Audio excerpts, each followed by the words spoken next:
मेरा पति शादी के बाद ही देश से बाहर चला गया तो मेरी सास सारा दिन मुझे उल्टी सीधी बातें सुनाती और मुझे ताने दिया करती थी। लेकिन मेरे ससुर के आते ही मेरी सास मेरे कमरे में आ जाती और मेरे हाथ पैर दबाकर मेरी खिदमत करने लगती। मुझे तभी नींद आ जाती। सुबह होते ही जब मैं कमरे से बाहर आती तो मेरे ससुर मुझे बहुत ज़्यादा पैसे देते और कहते कि ये तुम्हारा इनाम है। मुझे उनकी इस बात पर बहुत ज़्यादा हैरत होती और मैं सोच में पड़ जाती कि किस चीज़ का इनाम है।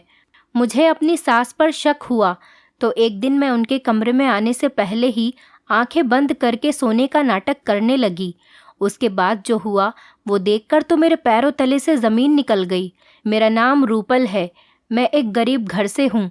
हम 5 बहनें हैं। हमारा कोई भाई नहीं है और मैं सब बहनों में सबसे बड़ी थी। लेकिन मैं देखने में बहुत ज़्यादा खूबसूरत थी। मेरे माता पिता को बहुत ज़्यादा खुशी हुई जब घर बैठे ही मेरा रिश्ता एक अमीर घर से आ गया और उन लोगों ने जहेज़ की डिमांड भी नहीं की थी।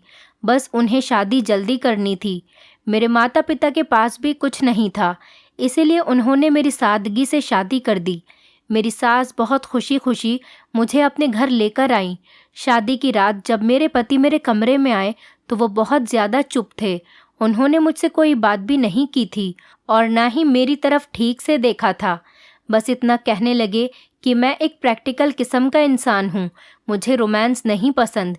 मैंने भी उनसे कुछ नहीं कहा। मैंने सोचा कि समय के साथ साथ मैं उनको जान जाऊंगी।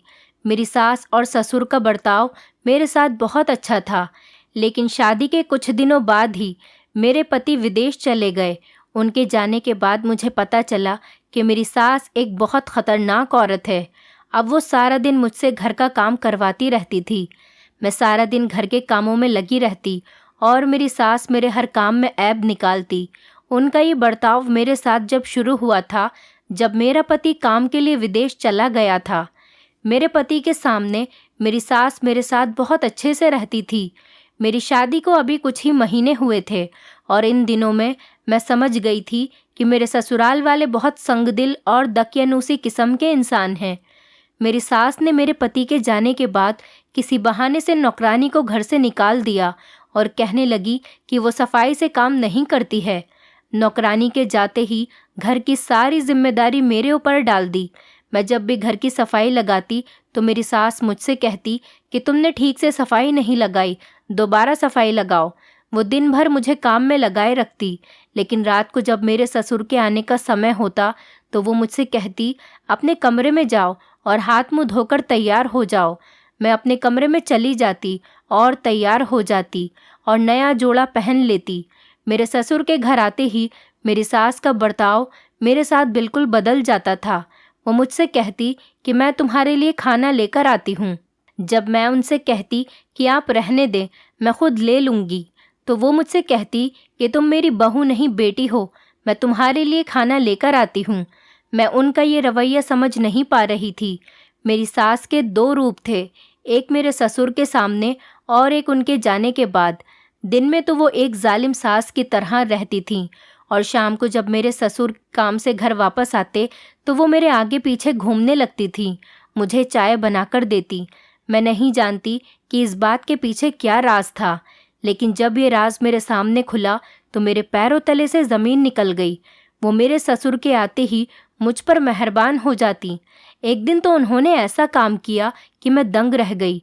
रात को वो मेरे कमरे में आ गई और मुझसे कहने लगी, तुम बहुत थक जाती हो, सारा दिन काम में लगी रहती हो, लाओ मैं तुम्हारे पैर दबा दूं। ये सुनकर तो मैं हैरान परेशान हो गई। मैं अपनी सास को हैरत से देखने लगी। मैंने कहा, नहीं, आप ये क्या कर रही हैं? मुझे कुछ नहीं हुआ है, मैं बिल्कुल ठीक हूँ, मैं आपसे अपने पैर नहीं दबवा सकती। लेकिन उन्होंने मेरी कोई बात नहीं सुनी और मेरे पैर दबाने लगी। मुझे उनके इस बात से बहुत शर्म महसूस हो रही थी। फिर वो तेल लेकर आ गईं और मेरे पैरों पर लगाने लगीं। मुझे ये बहुत बुरा लग रहा था। मैंने उन्हें बहुत बार मना किया कि आप मेरी बड़ी हैं, मैं आपसे मालिश नहीं करवा सकती, लेकिन वो ज़बरदस्ती मेरे पैर पकड़कर उस पर तेल लगाने लगी। वो इतनी अच्छी मालिश करती थी कि कुछ ही देर में मेरी सारी थकान उतर जाती और मैं गहरी नींद में सो जाती थी। मैं सारी रात सोती रहती। सुबह जब मेरी आंख खुली तो मैं बहुत थकान महसूस कर रही थी। मेरा पूरा बदन दर्द कर रहा था और ऐसा महसूस हो रहा था कि मैंने सारी रात बहुत मेहनत का काम किया हो। जबकि तेल की मालिश के बाद तो सुकून मिलना चाहिए, लेकिन मेरे साथ अजीब ही हो रहा था।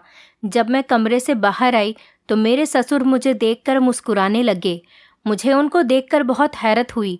मैं सोचने लगी, पता नहीं ये क्यों मुस्कुरा रहे हैं। फिर जो सवाल उन्होंने मुझसे किया, ये सुनकर तो मैं दंग रह गई। वो मुझसे कहने लगे कि तुम्हें रात को नींद अच्छे से आई थी। मुझे उनका ये सवाल बहुत अजीब लग रहा था, क्योंकि मैंने तो कभी किसी से भी नींद की खराबी की कोई शिकायत नहीं की थी। लेकिन मैंने आहिस्ता से उनकी बात का जवाब दिया और कहा कि जी मैं आराम से सो गई थी। यहाँ एक और अजीबोगरीब बात आज मैंने देखी थी कि मेरी सास कभी मेरे ससुर के कमरे में नहीं सोती थी, हमेशा अपने अलग कमरे में सोती थी। अपने ससुर के पास तक बैठे हुए नहीं देखा था। उन्हें कभी एक दूसरे से बात करते भी नहीं देखा था। मेरे ससुर के काम पर जाते ही मेरी सास का बर्ताव फिर से मेरे साथ वैसा ही हो जाता। घर के सारे काम मुझसे करवाती। मेरे ससुर के आते ही वो मेरी खिदमत करने लगती। कुछ दिनों से यही मामला हो रहा था। रोज़ाना मेरी सास मेरे पैर ज़बरदस्ती पकड़ती और तेल लगाकर मालिश कर देती और उनके मालिश करते ही मेरी आंखों में नींद आने लगती और मैं सो जाती। मैं बहुत कोशिश करती कि मैं ना सोऊं, जागती रहूं, लेकिन मुझे समझ में नहीं आता था कि उनके मालिश करते ही क्यों मेरी आंखों में नींद आने लगती थी। मुझे समझ नहीं आता था कि मेरे साथ ऐसा क्यों होता है। सारा दिन मैं थकी हुई होती थी, लेकिन जिस तरीके से मुझे रात को नींद आती थी, ऐसा लगता था कि मैंने कोई नशा किया हुआ है। मैं ऐसी गहरी नींद में नहीं सोती थी कि रात में एक बार भी मेरी आंख नहीं खुले। मेरी नींद तो ऐसी थी कि हल्की सी आहट से भी मैं जाग जाती थी तो मेरी आंख खुल जाती थी। लेकिन जब से मेरी सास ने मेरे पैरों में तेल लगाना शुरू किया था, मुझे ऐसी गहरी नींद आ रही थी कि मुझे होश नहीं रहता था कि मैं कहाँ हूँ। यहाँ मेरी ससुराल में मेरे साथ बहुत अजीब गरीब इत्तेफाक हो रहे थे। एक बार किसी ने बाहर का दरवाज़ा खटखटाया। मैंने जैसे ही दरवाज़ा खोला, दरवाजे के बाहर एक बच्चा फ्लावर बुके लेकर खड़ा हुआ था। वो फ्लावर बुके उसने मुझे दिया और कहने लगा कि ये आपके लिए है। मैं उस बच्चे को देखकर मुस्कुराने लगी। मैंने सोचा कि हो सकता है ये कोई मेरी सास का जानने वाला होगा, इसीलिए मैंने फ्लावर बुके को उससे ले लिया। वो बच्चा चला गया। उस बुके में एक कार्ड लगा हुआ था जिस पर लिखा था, खूबसूरत लड़की के लिए खूबसूरत सा गिफ्ट, आपको चाहने वाला। ये पढ़कर मुझे झटका लगा। मैंने घबराकर वो बुके वहीं पर फेंक दिया। पता नहीं ये कौन था जिसने ये घटिया हरकत मेरे साथ की थी। मैं अपने कमरे में चली गई और कमरे का दरवाज़ा बंद कर दिया। मैं उस आदमी के बारे में सोचने लगी। मेरी अपनी परेशानियां ख़त्म नहीं हो रही थीं। ये एक नई मुसीबत मेरे गले पड़ गई थी। सुबह जब मैं अपने कमरे से बाहर आई तो मेरे पूरे शरीर में दर्द हो रहा था और मुझे बहुत ज़्यादा थकान महसूस हो रही थी। मेरी आंखें बंद हो रही थीं। मेरे सर में भी दर्द हो रहा था। जब मैं अपना नाश्ता बनाने के लिए किचन में जाने लगी तो मेरी सास मुझसे कहने लगी, तुम यहीं बैठो, मैं तुम्हारे लिए नाश्ता बनाकर लाती हूँ। सबसे पहले उन्होंने मुझे नींबू पानी पिलाया। इससे मेरा नशा कुछ कम हो गया। उसके बाद मेरी सास ने मेरे सामने नाश्ता रख दिया और जब मैं नाश्ता कर रही थी तो मेरे ससुर मेरे सामने ही बैठकर मुझे देख रहे थे और मुस्कुरा रहे थे। और फिर उन्होंने मुझसे ऐसी बात कही कि मैं सुन रह गई। कहने लगे कि लाल कलर के कपड़ों में तुम बहुत अच्छी लगती हो। ये सुनकर मुझे बहुत बड़ा झटका लगा, क्योंकि लाल कलर का सूट तो मैंने रात ही पहना था और वो मेरा नाइट सूट था जो कि मैं अपने कमरे में जाने के बाद ही पहनती थी और फिर मैं बाहर नहीं आती थी। तो फिर मेरे ससुर को कैसे पता चला कि मैंने रात लाल रंग का सूट पहना था? उनकी बात सुनकर मैं शर्म से पानी पानी हो गई। मैंने अपनी नज़रें झुका ली। अब तो मुझे शक होने लगा था कि रात को मेरे साथ होता क्या है। अभी तक मैं यही सोच रही थी कि मैं रात को इतनी गहरी नींद में कैसे सो जाती हूँ और मेरे ससुर को कैसे पता चल जाता है कि मैंने रात में किस कलर का सूट पहना है। मैं इसी बात में उलझी हुई थी कि मेरे साथ एक और अजीबोगरीब हरकत हुई जिसने मेरे होश उड़ा दिए। मैं किचन में बर्तन धो रही थी कि मुझे महसूस हुआ कि कोई मुझे देख रहा है। मैंने किचन में इधर उधर देखा तो वहाँ पर कोई भी नहीं था, लेकिन मुझे ऐसा महसूस हो रहा था कि ज़रूर मुझे कोई छुपकर देख रहा है। मैं परेशान हो गई। पता नहीं कौन है जो मुझे देख रहा है और कहाँ से देख रहा है। हमारा किचन घर के आंगन में ही था और हमारे घर के आसपास भी बहुत सारे घर थे। हमारे घर के सामने वाले घर से हमारा किचन साफ नज़र आता था। औरत की फितरत होती है कि वो अपने ऊपर उठने वाली नज़र को ढूंढ ही लेती है। मैं किचन से बाहर आई। मैंने आसपास के घरों में देखा, फिर मैंने सामने वाले घर की तरफ देखा तो वहाँ पर एक खिड़की खुली हुई थी। वहाँ से मुझे कोई दूरबीन से देख रहा था, क्योंकि वो दूरबीन मैंने अपनी आंखों से देखी थी। जैसे ही मेरी नज़र उस पर पड़ी तो वो वहाँ से हट गया और खिड़की पर पर्दा डाल दिया। वो जो कोई भी था मुझे ही देख रहा था, और जब मेरी नज़र उस पर पड़ी तो वो मुझे देखकर वहाँ से फ़ौरन हट गया। एक तरफ तो मैं अपने ससुर की बातों से और सास की हरकतों से परेशान थी, और दूसरी तरफ पता नहीं ये कौन अनजान आदमी था जो मुझे छुपकर देख रहा था। पता नहीं मुझसे क्या चाहता था। कुछ दिनों बाद किसी ने मेरे घर के आंगन में एक कागज़ का टुकड़ा फेंका, और वो उसी समय फेंका था जब मैं किचन से बाहर आ रही थी। मुझे वो कागज़ का टुकड़ा नज़र आया तो पहले तो मैंने उसे नज़रअंदाज कर दिया, लेकिन फिर मैंने सोचा कि कहीं मेरी सास की नज़र इस पर न पड़ जाए। अगर उन्होंने ये उठा लिया तो वो मुझे तो गलत समझेंगी, वो तो मुझ पर ही शक करेंगी। इसलिए मैंने वो कागज़ उठा लिया और अपने कमरे में आ गई। मेरा दिल बहुत ज़ोर ज़ोर से धड़क रहा था। पहले मैंने सोचा कि उस कागज़ को फाड़कर फेंक देती हूँ, लेकिन फिर ख्याल आया कि एक बार पढ़कर देखती हूँ, आखिर इसमें क्या लिखा है। मैंने वो खोलकर पढ़ना ही शुरू किया था कि इतने में कोई मेरा दरवाज़ा खटखटाने लगा। मैं एकदम उछल गई। मुझे पता था कि मेरी सास ही होंगी। मैंने जल्दी से उस लेटर को अपनी अलमारी में कपड़ों के अंदर छुपा दिया और अपने चेहरे से पसीना साफ किया। फिर दरवाज़ा खोला। जैसे ही मैंने दरवाज़ा खोला तो मेरी सास मुझे शक की नज़रों से देखने लगी। मुझसे पूछने लगी कि मैंने अपना दरवाज़ा बंद क्यों किया था। मैं पहले से ही उस लेटर की वजह से घबराई हुई थी, और अब ये मेरी सास के सवाल। मैंने अपने आप को संभालते हुए उनसे कहा कि मैं वॉशरूम में थी, इसीलिए मैंने दरवाज़ा अंदर से बंद कर दिया था। लेकिन मेरी सास को मेरी बात पर यकीन नहीं आया, और वो मुझसे पूछने लगी कि तुम इतनी घबराई हुई क्यों हो, क्या हुआ है तुम्हें। मैंने उनसे कहा कि ऐसी कोई बात नहीं है, मैं ठीक हूँ। फिर वो मुझसे कहने लगी कि चलो लेट जाओ, तुम सुबह से काम करके थक गई होंगी, मैं तुम्हारे पैरों की मालिश कर देती हूँ। मैंने उनसे कहा कि आप क्यों रोज़ रोज़ मेरे पैरों की मालिश करने आ जाती हैं, मुझे अच्छा नहीं लगता आपसे अपने पैरों की मालिश करवाना। लेकिन वो मेरी कोई बात सुनने को तैयार ही नहीं होती। यही आज मैंने भी पक्का इरादा कर लिया था कि मुझे उनसे अपने पैरों पर मालिश नहीं करवानी, क्योंकि मेरा दिल कह रहा था कि जिस तेल से वो मेरी मालिश करती है उसमें ही कुछ न कुछ गड़बड़ है। जैसे ही वो तेल लगाने के लिए आगे आई, मैंने अपने पैर पीछे कर लिए।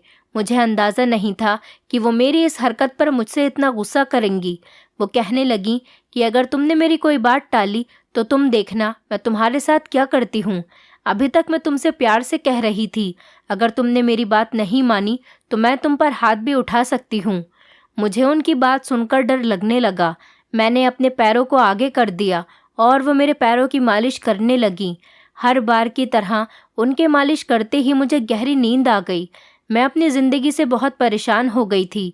सुबह जब उठकर अपने कमरे से बाहर आती तो मेरे ससुर के सवाल मुझे परेशान करने लगते थे। कभी वो मुझसे कहते कि तुम आज बहुत खूबसूरत लग रही हो, तो कभी कहते कि तुम्हारे खुले हुए बाल बहुत अच्छे लगते हैं।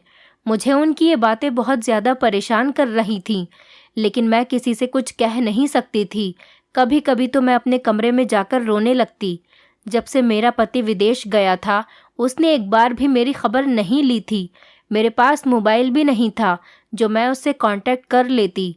जब मैं अपनी सास से कहती कि मेरे पति से मेरी बात करा दें तो वो मुझसे कहती कि वो काम में लगा हुआ है, अभी तुमसे बात नहीं कर सकता। मेरी शादी को 3 महीने हो चुके थे, लेकिन मेरे पति ने अभी तक एक बार भी मुझसे बात नहीं की थी। शाम को जब मैं सब काम से फ्री होकर अपने कमरे में आती तो सोचने लगती, पता नहीं मेरा पति कैसा इंसान है कि मुझसे बात भी नहीं करता, क्या उसे कभी मेरा ख्याल नहीं आता। यही सब सोच रही थी कि अचानक से मुझे उस लेटर की याद आ गई। मैंने उठकर अपने कमरे का दरवाज़ा बंद किया और अलमारी से वो लेटर निकाल कर पढ़ने लगी। उसे पढ़कर तो मेरे होश उड़ गए।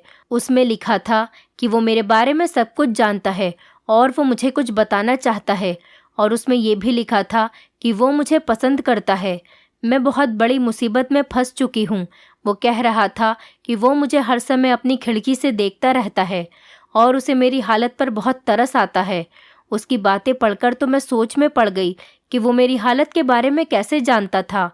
उसे कैसे पता चला कि मैं किस मुसीबत में हूँ। ना चाहते हुए भी मेरी आंखों से आंसू बहने लगे। मेरे माता पिता बहुत गरीब थे। मेरी और भी छोटी बहनें थीं। इसलिए मेरी माँ ने मुझे समझाकर भेजा था कि मैं कभी भी अपने ससुराल वालों से लड़कर घर वापस नहीं आऊं, क्योंकि उनके ऊपर अभी मेरी और बहनों की भी जिम्मेदारी थी। इसीलिए मैं अपने मायके भी वापस नहीं जा सकती थी। मेरे पास कोई नहीं था जिससे मैं अपना गम कह सकती थी। मेरे ससुर की बातों से जो ख्याल मेरे दिल में आ रहे थे वो बहुत ज़्यादा गलत थे। इस समय मैं बहुत तकलीफ़ में थी, और जो कोई भी मेरी परेशानी समझ लेता और दो बोल मुझे तसल्ली के बोल देता, उसे मैं अपना समझ लेती। ना चाहते हुए भी मैं किचन से बाहर निकलकर आंगन में खड़ी हो गई और उस खिड़की की तरफ देखने लगी। सामने खिड़की का पर्दा हटा हुआ था। वो आदमी दूरबीन से मुझे देख रहा था। मैंने अपने आंसू साफ किए और अपने कमरे में चली गई। ऐसी हालत में मुझे अपने पति की बहुत ज़्यादा ज़रूरत थी, लेकिन वो मेरे पास नहीं था। वो तो शायद मुझे भूल ही गया था। अगले दिन फिर मुझे एक कागज़ का टुकड़ा आंगन में पड़ा हुआ मिला। मैंने वो उठाकर पढ़ा तो उसमें लिखा हुआ था कि रात को अपनी छत पर आ जाना। लेकिन मैं रात में छत पर नहीं जा सकती थी। मैं बहुत बड़ी मुसीबत में फंस चुकी थी। मेरी सास तो रात को भी मेरा पीछा नहीं छोड़ती थी। एक बार जब मैं अपनी सास के कमरे की सफाई कर रही थी तो मैंने उनकी अलमारी खुली हुई देखी। मैं उनकी अलमारी की तरफ बढ़ी। जैसे ही मैंने उनकी अलमारी खोली, एक फाइल आकर मेरे पैरों में गिर गई। मैंने उठाकर देखा तो उसमें घर के कुछ कागजात थे और एक तलाकनामा भी था। अभी मैंने उसे पढ़ा नहीं था, मैं सिर्फ उसे देख रही थी कि इतने में मेरी सास कमरे में आ गई। उसने मेरे हाथ से वो फाइल छीन ली और गुस्से में मुझसे बोली कि तुम मेरी अलमारी की तलाशी ले रही हो। मैंने कहा नहीं, मैं तो सिर्फ सफाई कर रही थी। आपकी अलमारी खुली हुई थी तो मैं बंद करने के लिए आ गई। ये फाइल तो खुद ही मेरे पैरों में गिर गई थी। वो कहने लगी कि ये मेरी फाइल है, तुम जाओ यहाँ से। मैं कमरे के बाहर आ गई। मैं सोचने लगी कि मेरी सास ने अपना कमरा अलग कर रखा है और मेरे ससुर को भी अपने करीब नहीं आने देती। मेरे दिल में ये ख्याल आने लगा कि शायद मेरी सास और ससुर में तलाक हो चुकी है और मेरी सास मुझसे ये बात छुपाना चाहती है। लेकिन अगर ऐसा होता तो वो इस घर में कैसे रह सकती थी। मैं जितना अपनी सास और ससुर के बारे में सोचती उतना ही उलझकर रह जाती। आज रात मैंने सोच लिया था कि मैं अपनी सास से अपने पैरों की मालिश नहीं करवाऊंगी। इसलिए मैंने अपने पैरों पर पहले से ही वैसलीन लगा लिया था ताकि वो तेल मेरे पैरों में असर न करे और उसका नशा मेरे ऊपर ना चढ़े। रात को जैसे ही मेरी सास तेल लेकर मेरे पैरों की मालिश करने के लिए आई तो उनके तेल लगाते ही मैं सोने का नाटक करने लगी। उन्हें लगा कि मैं सो गई हूँ तो वो मेरे कमरे से बाहर चली गईं। कुछ देर बाद मेरा ससुर मेरे कमरे में आ गया और मेरे कमरे का दरवाज़ा अंदर से बंद कर दिया। मैं सोच भी नहीं सकती थी कि यहाँ मेरे साथ ये सब घटिया काम किया जा रहा है। जैसे ही मेरा ससुर मेरे पास आया तो मैं घबराकर उठकर बैठ गई। मुझे जागता हुआ देख मेरा ससुर पीछे हट गया। मैंने उससे कहा कि आपको शर्म नहीं आती मेरे साथ ऐसा गंदा काम करते हुए। मेरी सास भी मेरे कमरे में आ गई। वो भी मुझे जागता हुआ देखकर हैरान होने लगी। मैंने अपने ससुर से कहा कि मैं आपकी बेटी जैसी हूँ और आप मेरे साथ ये पाप कर रहे हैं। वो अपनी नज़रें झुकाकर कहने लगे कि मैंने तुम्हारे साथ अभी कोई गलत काम नहीं किया। मैं यहाँ सिर्फ तुम्हें देखने के लिए आता हूँ। तुम मुझे बहुत अच्छी लगती हो। मैं तुमसे शादी करना चाहता हूँ। उनकी ये बात सुनकर मेरा दिल किया कि मैं उनका गला दबा दूं। मैंने कहा, आपको बिल्कुल भी शर्म नहीं आ रही ऐसी बातें करते हुए? मैं आपके बेटे की पत्नी हूँ। इस बात पर मेरी सास ने मेरे ससुर को कमरे से बाहर भेज दिया और मुझसे कहने लगी कि कौन सा बेटा और किसकी पत्नी? वो तो कब का तुम्हें छोड़कर जा चुका है। मैंने उससे तुम्हारी शादी इसी शर्त पर करवाई थी कि वो तुम्हारे साथ नहीं रहेगा। वो तो बाहर विदेश में ही शादी कर चुका था, लेकिन मुझे अपने घर में एक मुफ्त की नौकरानी चाहिए थी। इसीलिए मैंने ऐसा घर ढूंढा जिसके घर वाले अपनी बेटी को ससुराल वालों की हर ज़ियादती सहने का मशवरा देते हों। तुम्हारे माता पिता भी ऐसे ही थे, इसीलिए मैंने अपने बेटे की शादी तुमसे करवा दी, और जब वो वापस जाने लगा तो तुम्हारे लिए वो डिवोर्स पेपर छोड़कर गया था। और ये बात मैंने तुम्हें इसीलिए नहीं बताई थी क्योंकि मैं तुम्हारे बारे में कुछ और सोच चुकी थी। अब मेरा पति तुम्हारा ससुर नहीं है। तुम्हारी शादी अपने पति से करवा दूंगी। मेरे पति की दिमागी हालत ठीक नहीं है। वो जो चाहता है वही करता है। सारी ज़िंदगी उसने मुझे मारा पीटा और अब तुम उसे पसंद आ गई हो। मैं तुम्हारी शादी उससे करवा दूंगी और अपनी ज़िंदगी सुकून से गुजारूंगी। ज़िंदगी भर जो तकलीफ़ इसने मुझे दी है अब वो तुम सहोगी और तुम्हारे पास वापसी का भी कोई रास्ता नहीं है। ये कहकर मेरी सास मेरे कमरे से चली गई। मेरा पति मुझे तलाक दे चुका था और मुझे इस बात की कानों कान खबर भी नहीं थी। अब मैं इस घर में कैसे रह सकती थी? मैं किसी भी सूरत में इस घर में नहीं रहूंगी। मुझे सारी ज़िंदगी की गुलामी और तकलीफ़ बर्दाश्त नहीं करनी। मैंने अपना सामान उठाया और कमरे से बाहर निकलने लगी। जैसे ही मैंने दरवाज़ा खोलने की कोशिश की तो दरवाज़ा बाहर से लॉक था। मैंने दरवाज़ा खटखटाया तो मेरी सास कहने लगी कि जब तक मैं तुम्हारी शादी अपने पति से नहीं करवा देती तुम इस कमरे में ही बंद रहोगी। ये सुनकर मेरे पैरों तले से ज़मीन निकल गई थी। मैं ऐसा किसी भी हाल में नहीं कर सकती थी। मैंने अपनी सास से मना कर दिया। मैंने कहा कि दरवाज़ा खोलो, मुझे यहाँ से जाने दो। मेरी सास ने कहा कि तुम्हें हर हाल में मेरे पति से शादी करनी पड़ेगी, वरना मैं तुम्हें इसी कमरे में भूखा प्यासा रखूँगी। मैंने अपनी सास से बहुत मिन्नतें की, लेकिन उन्होंने मेरी कोई बात नहीं सुनी। मैं रात भर अपने कमरे में रोती रही। अचानक मेरे दिमाग में उस आदमी का ख्याल आया जो हमारे घर के सामने से अपनी खिड़की से मुझे देखता था। मैं अपने कमरे की खिड़की खोलकर वहाँ खड़ी हो गई। मैंने देखा कि सामने की खिड़की भी खुली हुई थी और कमरे में रोशनी भी है। मुझे एक उम्मीद की किरण नज़र आई। मैंने सोचा कि हो सकता है ये आदमी ही मेरी मदद करे। मैंने उस आदमी के सामने अपने हाथ जोड़े, उससे इशारे से कहा कि मेरी जान बचा ले। मेरे पास बस यही एक चारा था। कुछ देर बाद ही मेरे कमरे का दरवाज़ा खुला और बाहर पुलिस मौजूद थी। वो आदमी मेरी बात समझ गया था। मैंने पुलिस को सब कुछ बता दिया। पुलिस मेरे सास ससुर को पकड़कर ले गई। मैं अपने मायके में वापस आ गई। कुछ दिनों बाद ही उस आदमी ने मुझसे शादी कर ली जिसने मेरी मदद की थी। अब मैं इसके साथ ही खुशहाल ज़िंदगी गुजार रही हूँ। दोस्तों, उम्मीद करती हूँ आपको हमारी कहानी पसंद आई होगी। कहानी पसंद आई है तो वीडियो को लाइक करें, चैनल पर नए हैं तो चैनल को सब्सक्राइब करें और हाँ, नोटिफिकेशन बेल को ज़रूर दबाएं ताकि अगली अपडेट सबसे पहले आपको मिले।